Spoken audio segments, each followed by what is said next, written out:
करे इन ॻाल्हि ते गौर कयो आहे त जर मां मिलंदड़ सियारे जो पाणी असांखे गरम ऐं उन्हारे जो उहो ई पाणी असांखे थधो लॻंदो आहे। इन जे पुठियां छा रीज़न आहे या इहो ईअं छो थिए थो? अस्सलाम वालेकुम, मां सुनहरा ज़ाहिर, अवां ॾिसी रहिया आहियो सिंधी थॉट्स।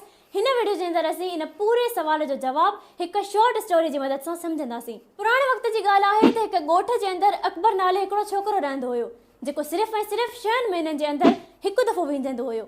गुज़िरियल दफ़े जॾहिं हू सियारे जे मौसम में वींजण वियो हुयो त हुनखे पाणी इलाही गरम मिलियो, जंहिंखे इंजॉय कंदे हू पूरा 2 कलाक वॉशरूम में रहियो। कुझु महीननि खां बाद में जॾहिं उन्हारे जो मौसम आयो ऐं हुनखे इलाही पघर निकिरण लॻा त हुनखे पंहिंजे पीउ चयो त अकबर तूं वञी वींजी अचु।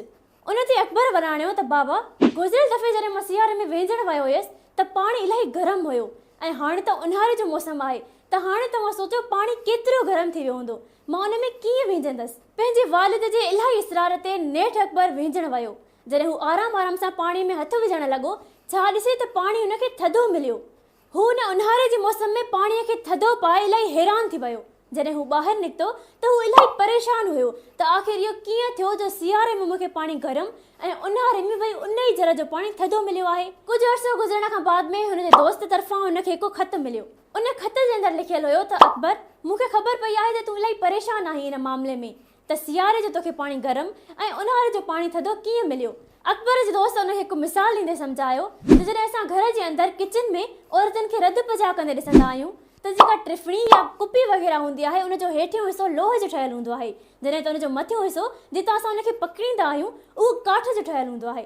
इहो ईअं छो आहे? कॾहिं तूं सोचियो आहे? आसान लफ़्ज़नि में कुझु अहिड़ा मादा हूंदा आहिनि जेके गर्मीअ खे पंहिंजे अंदरि जल्दी जज़ब कंदा आहिनि या हिकु जाइ खां ॿी जाइ ताईं पहुचाईंदा आहिनि। लोह बि उन्हनि मादनि में शुमार आहे। जॾहिं त जेको हथ पकड़ण वारो हिसो काठ जो ठहियलु हूंदो आहे उहो कॾहिं बि गर्मीअ खे हिकु जाइ खां ॿी जाइ ताईं नाहे पहुचाईंदो। इन जे करे ई असांजा हथ सड़ण खां बची वेंदा आहिनि। ईअं ई जर जे पाणीअ जे मथां मिटीअ जो हिकु 40 फुटनि जो तह हूंदो आहे, जेको सिज जे किरणनि खे यानी गर्मी पद खे पाणीअ ताईं पहुचण नाहे ॾींदो। हाणे मिटी छा आहे?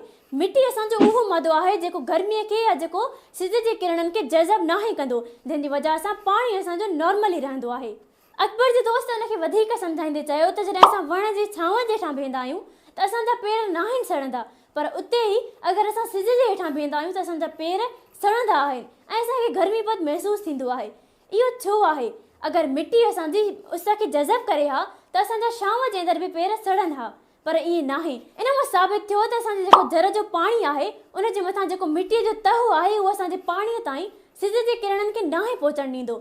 हाणे इहो असां